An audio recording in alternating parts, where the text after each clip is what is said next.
Halo, ketemu lagi di Extin Berekspresi. Kali ini saya akan menjawab pertanyaan tentang apa saja yang harus disiapkan sebelum pernikahan. Sebenarnya hal ini sudah sering saya sampaikan, tetapi karena banyaknya pertanyaan yang masuk, maka saya akan menjelaskan kembali. Ada empat hal yang harus dipersiapkan sebelum pernikahan itu dimulai. Dipersiapkannya jauh-jauh hari. Nanti kalau menikah, maka konflik-konflik yang terjadi tidak membuat layangan putus. Ya, apa saja empat hal itu? Yang pertama spiritual, yang terkait dengan konsep-konsep pernikahan. Nah, suami istri harus memiliki satu pandangan yang sama. Silahkan ikuti ceramah-ceramah tentang pernikahan, ikuti juga bina-bina pranikah yang dilakukan oleh beberapa komunitas. Suami istri harus menyamakan persepsi, visi, dan misi. Sehingga bagaimana peran sebagai kepala keluarga dan bagaimana peran istri sebagai kepala rumah tangga itu menjadi lebih serasi. Iya, yang kedua yang terkait dengan finansial dan gaya hidup. Hal ini harus disamakan dulu sebelum pernikahan dimulai.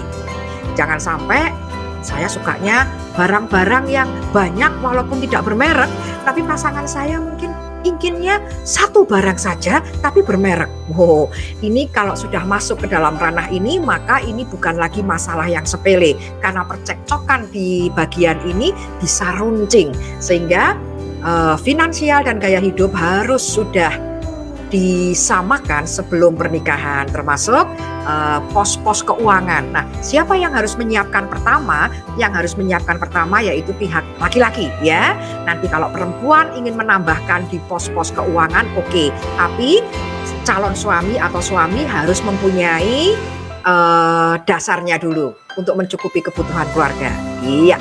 Yang ketiga yaitu terkait dengan seksual. Nah, ini terkait dengan kesehatan fisik juga antara suami dan istri. Silahkan disiapkan, karena pernikahan tidak bisa lepas dari hubungan seksual antara suami istri, termasuk pengalaman-pengalaman pacaran terdahulu, ya. Kita perlu mewaspadai kalau calon suami atau calon istri kita di masa lalunya bergonta-ganti pasangan, termasuk tidak setia dalam hal seksual. Waspada, karena ini seperti bakat, agak sulit untuk diubah, dan ini bisa mengguncang tiang-tiang pernikahan.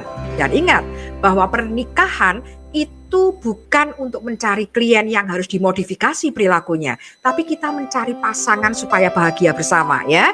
Ini juga terkait dengan pertanyaan, yaitu bagaimana apakah kalau pasangan sudah mempunyai sejarah berselingkuh itu akan terulang lagi? Nah, saya bilang iya banget, bisa terulang. Daripada kita ngubah-ngubah dia, mendingan cari orang lain yang lebih setia. Kecuali orang yang pernah berselingkuh itu bertobat dari dalam hatinya, karena tidak ada satupun yang bisa mengubah. Maka silahkan dicermati untuk yang ini. Dan yang keempat adalah masalah cinta. Jadi harus ada cinta antara kita dengan pasangan kita. Cinta itu meliputi sisi kognitif, yaitu komitmen, kesetiaan, tidak akan berpisah dengan dia.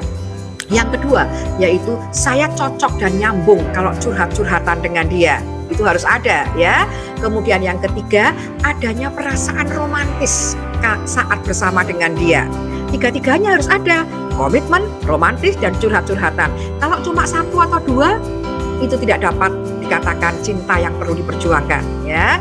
Kalau cuma curhat-curhatan doang, berarti PTM dong. Nah, jadi semuanya harus lengkap. Ingat, spiritual, finansial, seksual, dan cinta. Persiapkan empat hal ini sebelum pernikahan dimulai.